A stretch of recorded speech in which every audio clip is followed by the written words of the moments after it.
అందరికీ నమస్కారం అండి. ఈరోజు నేను కేదార్నాథ్‌లో జరిగిన ఒక నిజమైన సంఘటన గురించి, శివుడి యొక్క ప్రత్యేకత గురించి చెప్దామనుకుంటున్నాను.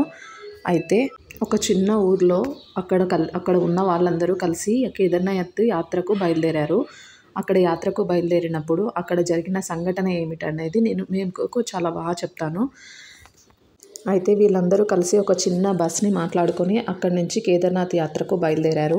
కేదార్నాథ్ యాత్రకు బయలుదేరినప్పుడు అక్కడ వాళ్ళు మార్గమధ్యలో తినడానికి, ఎంజాయ్ చేయడానికి పలు వస్తువులన్నీ తెచ్చుకున్నారు. వాళ్ళు మంచిగా భజనలు చేస్తూ కేదార్నాథ్ యాత్రకు బయలుదేరారు. బయలుదేరినప్పుడు మార్గమధ్యలో వాళ్ళు మంచిగా పంచాక్షరి మంత్రాలు చదువుతూ, శివుణ్ణి జపిస్తూ మంచిగా వస్తూ ఉంటుండగా కొంచెం సేపు అయ్యాక వాళ్ళకి చీకటి పడింది. అక్కడి నుంచి వాళ్ళు ఆ బస్సులో నుంచి వెళ్ళేటప్పుడు చాలా భయపడుతూనే వచ్చారు.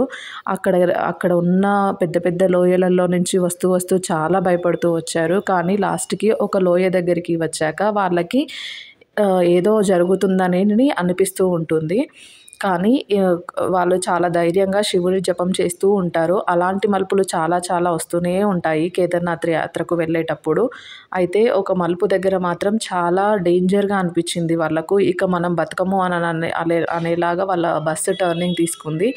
సో, అప్పుడు ఏం జరిగిందంటే వాళ్ళ బస్సుని కొంచెము డ్రైవర్ స్పీడ్‌గా తీయడంతో అది లోయ వైపుగా సగం బయటకు, సగం లోపలికి అలా ఉంది. అప్పుడు వాళ్ళు ఇంకా మేము బతకము అని ఏడుస్తూ ఉంటారు. చాలా భయపడుతూ ఉంటారు. అయితే అప్పుడే అక్కడికి చాలా శివుడి నామాలు చేస్తూ చాలా భయంతో వణికిపోతూ ఉంటారు. అప్పుడు అక్కడికి ఒక స్వామీజీ వస్తారు. ఆ స్వామీజీని వాళ్ళకు కనిపించగానే, అయ్యా మమ్మల్ని ఎలాగైనా కాపాడండి, మీ రుణం ఎప్పటికీ తీర్చుకోలేము, అలా మమ్మల్ని కాపాడితే అని వాళ్ళు వేడుకుంటూనే ఉంటారు.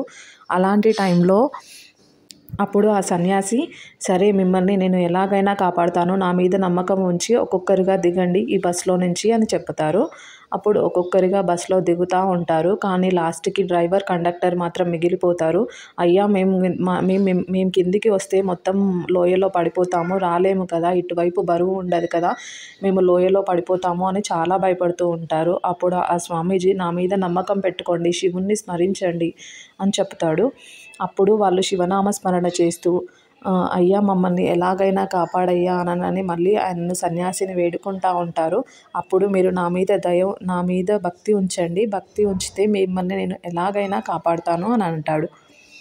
సరే అయ్యా, నేను దిగుతున్నాను మరి ఇక్కడి నుంచి, ఇక అంతా మీదే భారం అంటూ ఆ కండక్టర్ అందులో నుంచి బయటికి రాబోతూ ఉంటాడు.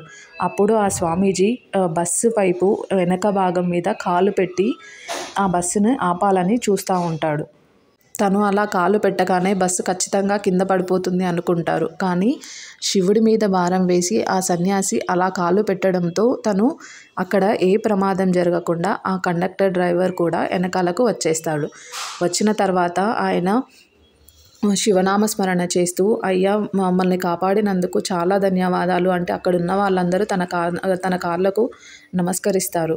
అప్పుడు ఖచ్చితంగా శివయ్యనే మమ్మల్ని కాపాడడానికి వచ్చుంటాడు అని అనుకుంటారు అందరూ. తన కాలు పక్కకు తీయగానే ఆ బస్సు లోయలోకి పడిపోతుంది. ఆ లోయలోకి పడిపోయి వీళ్ళందరూ మాత్రం సురక్షితంగా బయటకు వస్తారు. అప్పుడు అందరూ శివయ్య శివయ్య శివయ్య అంటూ కేదార్నాథ్ యాత్రకు బయలుదేరి శివుణ్ణి జపిస్తూ వాళ్ళ యాత్రను చాలా సంతోషంగా ముగిస్తారు. శివుడి ఆజ్ఞ లేనిది అంత పెద్ద బస్సు సన్యాసికి ఒక్కడి కాలుతోనే అవ్వగలదా? అవ్వలేదు. శివుడు సన్యాసి రూపంలో రావడం వల్లనే ఆ ప్రమాదం నుంచి వాళ్ళంతా బయటపడ్డారు అని ఇప్పటికీ చెప్తూ ఉంటారు. సో, అంత గొప్ప అయిన కేదార్నాథ్ టెంపుల్ని మీరు కూడా తప్పక వీక్షించండి, ఎంజాయ్ చేయండి. అక్కడ శివుడి బ్లెస్సింగ్స్ అందరూ తీసుకోండి. ధన్యవాదాలు.